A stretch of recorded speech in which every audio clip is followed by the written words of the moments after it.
that we've been discussing in regards to race relations over the course of the last month or so. So there's Sean, there is Arissa, and Nikki, and Saray. And so we just had a good topic come up, and so we're gonna rehash it so that we can have this conversation with you all as well in the social media public. So Nikki, can you bring up what you were talking about just a moment ago? I was just saying that people are criticizing how episodes of The Office or Golden Girls are getting taken down because there's blackface in it. And people are saying that, like, white people will try to appease the movement by giving trivial victories instead of social justice reform. And I was just wondering. And I, like, agree with that. I think it's, like, a distraction, and it is a thing that can, I think it's going to upset people and take, like, attention away from, like, what we're really asking for. And I think in a way it is just a way to distract or cause more divide. Yeah, Because you know, and that's a good point. They're taking down, or like the blackface thing, it was like a face mask. She was in a face mask, and they're taking down that episode. It's like, that's not what you guys aren't, like, that's not what we're really asking for. We're asking for, we have a list of things we actually Exactly. are demanding, and you would pay attention. But you know what? It's very much like the Colin Kaepernick situation, right? Where he was kneeling as a protest against police brutality and the unfair and unequal treatment of African Americans in this country, right? But everybody turned it into a situation in regards to being anti-military or being anti-flag, and that really wasn't anything to do with what he was kneeling for. And so it turned the narrative into something completely away from the central topic, which was police brutality. Hence, we're still dealing with it. And so it was a protest. It was a silent protest. It was a peaceful protest. And here everybody had an issue with it because of, the underlying component of it that they tried to make it out to be, which it really wasn't. So the same thing with all these other little small things that they're doing at this point, really to appease black people in regards to the racial things that they're dealing with, instead of going directly to the root. So from a federal perspective, we need to see police reform coming from the federal. I think, this is just my opinion, it needs to come down from the Justice Department in regards to policing and how policing is done in the nation across the board, instead of leaving it up to the states. And I think if you continue to leave it up to the states, it's going to get piecemeal, right? You're going to do things like the flag in Mississippi coming down, or you may have a situation like the municipality in Minneapolis changing their particular policing, but not necessarily across the board. And I think that's a major issue. So Nikki, I appreciate that. That's a good topic to discuss. Because guess what? Those episodes have already been run, right? So big whoop. Aunt Jemima, you take Aunt Jemima off of the pancake mix. Yeah. Okay, that's nice, but she's been there for the last, 100 years? I don't know. Yeah, and I think it is also companies trying to cover their tracks too. I think it's important, like, that these things are happening, but it's not it's not the important things that need to change. And I was saying baby steps, right? Yeah. I think the mere fact, I was talking about the other day how the first step in resolving an issue is recognizing that you have an issue, right? So it's like a 12-step program for alcoholics or drug addicts. When do we get to step 7, 8, 9, 10, 11, and 12, right? And that's the thing that we have to work. But right now, acknowledging that there is a problem, I think, is a good step 1, because people did not want to recognize that there was a problem. And as you see from all the social media blasts that are out, people still don't get it, right? People still can't. A lady asked me the other day, she said, she blasted me in a private message, and she said, "You don't look oppressed. You look pretty successful." What's that got to do with everyone? Oh, I guess I'm one of the good ones. I got lucky, right? And that's why so I'm not supposed to care about everybody else. I also think a part, like, the little things are also drawing attention to how deep it was and how many different spaces we have been, they haven't listened to what we've been trying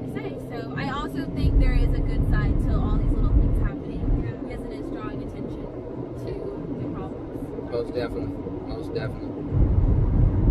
What you think about it, Saray? Anything?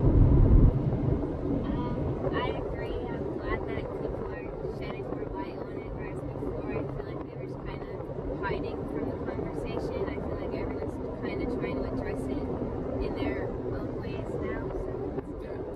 So tell me let me ask from a young people's perspective, right?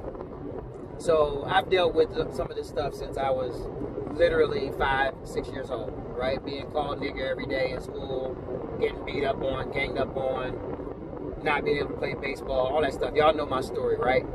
So I know growing up, I didn't think that my children would have to deal with this. And I know I've tried to educate you all over the years. And Nikki, you've heard it too in my house because you've been around since you were 6 years old. So, you know how I feel about all of these situations where the injustice has occurred, where the injustice has occurred, and all the problems that have happened over the years. What about from the young people's perspective, when you guys are, and look, y'all two been friends since y'all was 6 years old. Y'all grew up together. Y'all are more like sisters than you are, best friends. And Sean and Saray, same thing, being teenagers at this point. Really, what is your take on all of it in terms of what do you want to see done right now, right? Out of everything, what's the one thing, if you had to say, hey, look, this is the one thing that's most important? What is it that you want to see so that when you get out into the work world and have a family, etc., you don't have to deal with this one specific thing? What is the one thing that gets your goat, so to speak?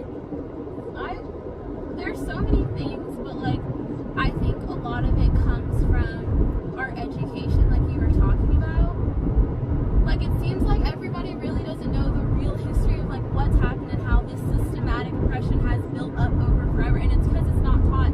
And in school, when I was in school, the only time I got education about that was coming home, and that's just not how it should be. And that's why I feel like everyone's so confused or wants to pretend like they had no idea what was going on. And it's I feel like if we change our education and have this history in it, and we talk about it more in schools, then nobody will have an excuse, and it'll be. And I think starting from that ground level with our kids and in our education, I think we can start to move forward, as well as, like you said, I think police reform is so important, because that's also an issue we've ignored for so long. But there's been too many hashtags, and there's been too many things going on where that finally needs to just be completely reformed.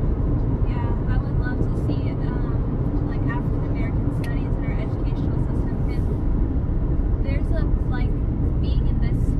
being close to this family has given me a perspective that I would have never had growing up if, because they don't teach it in school, and it's not talked about in white families at all. So, how are other people going to know unless we're teaching it on a widespread? Yeah. What about you, Saray?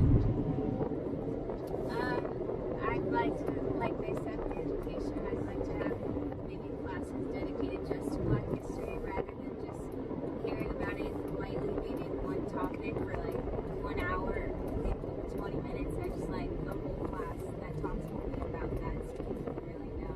And then how we can be better and how we can move forward. And there's so much more we can be learning that can really help society as a whole. Yeah. While we're learning. What about you shouldn't have to go to college and major in African American studies to learn stuff. You shouldn't have to wait till you're 18 or 22 to learn about it. That's a good point. And interracial relations. I mean, I took an interracial relations class, and it was eye-opening, and there were white kids in the class that had never heard about our issues, had never had a conversation with peers outside of their own group, and it changed their complete perspective, and we became friends at the end of the year. We had dinner, and that doesn't happen until you get to college, and gosh, we could start that with our children. Yeah. Yeah, that's a good point. It's funny. I was 30, 31, maybe 32 before I ever really heard about Juneteenth.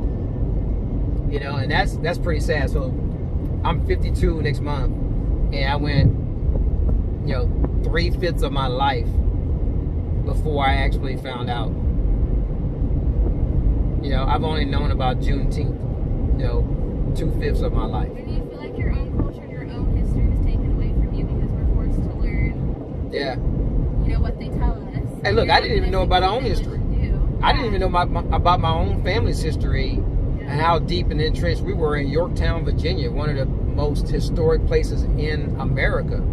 You know, and I mean, I knew we had great land. I knew we had a nice place, you know, that was on the battlefield and all that stuff. But I didn't know how deep it was, right? How deeply rooted it was, until the Park Service came and they apologized. They gave us a formal apology and a declaration and all this other stuff. And I went and I took a picture of, you know, the placard that they put down by my grandparents' grave the other day when I was at home.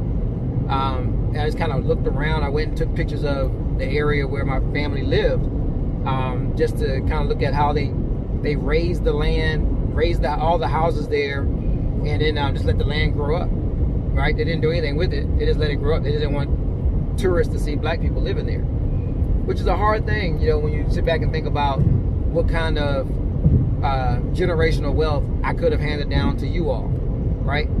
In terms of that's just that property alone. But those types of things are the things I think that, you know, by not having an understanding of the history of the country, of your own people, it makes it very difficult to be able to have those types of conversations, because a lot of us don't even know ourselves, and that's tough, you know. But we're learning more now. And one thing I'll say is that the good thing is we have the internet, right? And so we can learn more now, I think, than we ever could before, because, you know, literally all we got to do is Google it. Yeah. Now you got to find the right sources and make sure it's credible, but still, you know, you can go and find out the deep, dark secrets that are out there, and understand just how much heritage we had in this nation. Yeah, and that's why I'm like so much more excited about this time than like before, because now there's so many resources that everyone's kind of figuring it out, that there are some deep problems that we need to deal with. But I don't think this all would have come out, and this would have been as progressive as it is without all the technology and social media that we have now. So I really do feel like this is the time, and like some change is going to happen because of the kind of times we're in. And thank God for video. Yeah. I mean, I think video really changed everything. Yeah. Right? Without the video, we wouldn't have been able to see all these, you know, beatings and killings and the way they were done. Not just the fact that these people died, but the pure callousness behind some of these deaths. You know, I tell you, the one that besides Breonna Taylor, the one with Elijah McClain is just tearing me up. That one is the hardest, because that's just a nice little kid. Yeah, so many of those stories, you know, that we don't know about. And it does. It breaks my heart, and it hurts, and it makes me angry. And at the same time, fearful, because I got the 4 of you that are out and about, hanging out, having a good time, but I don't know what could happen to you all, you know? And that's a hard place for a parent to be, because I'm not able to protect you all the time. And you know how protecting I am, right? I want to make sure that y'all are always taken care of, but at the end of the day, you know, you all have your own cars now. You know, the hardest car to buy was the most recent one for Sean, because that one, you know, with all the stuff that's going on right now, it scared me. And I was a little scared with Avery, not as scared with the girls, right? For some reason, they don't mess with you all as much as they mess with the boys, but still concerned, right? So I won't discredit that at all, because I'm still concerned about you all as well. Yeah, but I mean, but they pick on the dudes more. In nice sports cars. Yeah, and they're gonna get pulled over, and I know they are. And so I almost balked at getting them that, but I was like, no, that's the one I promised them. You know, I'm gonna let him have it because he earned it. So it's tough. So I'm gonna pull this down, and we're gonna open back up again. It's gonna be less than 15 minutes. But hey, this is B.R.A.C. Episode 4. The youth movement. Peace.